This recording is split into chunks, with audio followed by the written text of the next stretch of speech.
Assalamualaikum warahmatullahi wabarakatuh. First of all, I would like to say thanks to the Almighty God because of him we can meet together here. Secondly, may salawat and salam always be delivered to our Prophet Muhammad SAW, who has brought us from the darkness into the brightness. And last but not least, thanks to the teacher who have given opportunity to deliver my sermon. Ladies and gentlemen, good morning. I'm Nifa Walia from 10 OTKP 1. I'm standing here to deliver my sermon about history of Indonesia. Please listen to me and happy watching. Yang pertama ada latar belakang. Latar belakang dari ideologi terbentuknya dunia. Setiap negara memiliki paham ideologi sendiri-sendiri. Setiap negara mempunyai peran penting di dalam sistem ideologi guna mengatur warga negara dan untuk mencapai cita-cita dan tujuan nasional. Salah satu fungsi dari ideologi yaitu sebagai kekuatan yang mampu memberikan semangat yang mendorong seseorang untuk menjalankan kegiatan dan mencapai suatu tujuan. Kemudian, ideologi sendiri merupakan suatu gagasan atau ide. Ideologi dianggap sebagai visi yang kompetitif, sebagai cara memandang segala sesuatu. Secara umum, ideologi diartikan sebagai sekelompok ide atau gagasan yang diajukan oleh kelas yang dominan pada seluruh anggota masyarakat. Dalam setiap negara, tentu memiliki paham ideologi masing-masing. Perbedaan ini terjadi karena setiap negara memiliki perbedaan pandangan dalam menilai suatu kebenaran serta latar belakang sejarah yang berbeda. Tujuan utama di balik ideologi adalah untuk menawarkan perubahan melalui proses pemikiran normatif. Ideologi adalah sistem pemikiran abstrak, tidak hanya sekedar pembentukan ide yang diterapkan pada masalah publik sehingga membuat konsep ini menjadi inti politik. Secara implisit, setiap pemikiran politik mengikuti sebuah ideologi, walaupun tidak diletakkan sebagai sistem berpikir yang eksplisit. Dalam ilmu sosial, ideologi politik adalah sebuah himpunan ide dan prinsip yang menjalankan bagaimana seharusnya masyarakat bekerja dan menawarkan ringkasan order masyarakat tertentu. Ideologi politik biasanya mengenai dirinya dengan bagaimana mengatur kekuasaan dan bagaimana seharusnya dilaksanakan. Setiap negara mempunyai ideologi yang berbeda-beda, khususnya ideologi politik. Ideologi politik itu sendiri mempunyai peran penting untuk mewujudkan tatanan politik dan dalam suatu negara. Sehingga jelaslah kita perlu mengetahui ideologi tersebut dapat membawa pengaruh apa saja terhadap dunia politik ini. Pengaruh ideologi itu juga memberi pengaruh terhadap adanya partai-partai politik yang ada, serta bagaimana partai politik itu berjalan sebagaimana mestinya. Kemudian, saya akan menjelaskan tentang pengertian dan fungsi dari ideologi itu sendiri.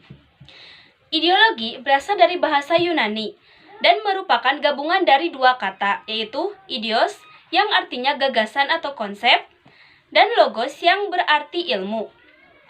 Ideologi dikemukakan oleh Destutt de Tracy pada akhir abad ke-18.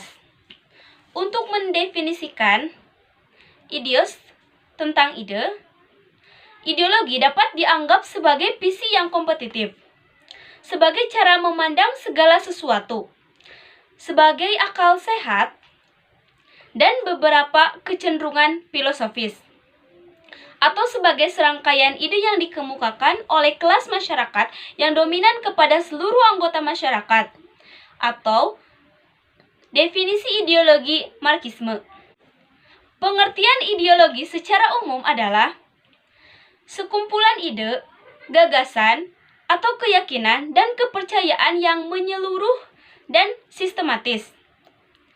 Dalam arti luas, ideologi adalah pedoman normatif yang dipakai oleh seluruh kelompok sebagai dasar cita-cita, nilai dasar, dan keyakinan yang dijunjung tinggi. Ideologi berisi tatanan nilai-nilai yang dimanfaatkan oleh masyarakat sebagai pedoman untuk menjalankan kehidupan bersama dalam rangka meraih harapan-harapan yang dicita-citakan bersama.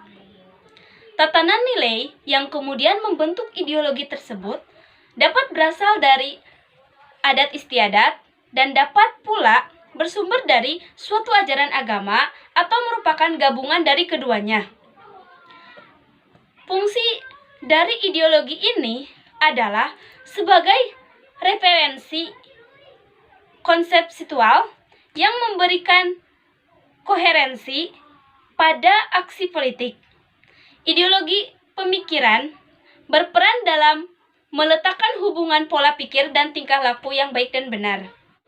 Kemudian, saya akan menjelaskan mengenai macam-macam dari ideologi. Dalam ilmu politik, dewasa ini berkembang banyak ideologi, di antaranya adalah kapitalisme, liberalisme, sosialisme, Pancasila, dan lain sebagainya.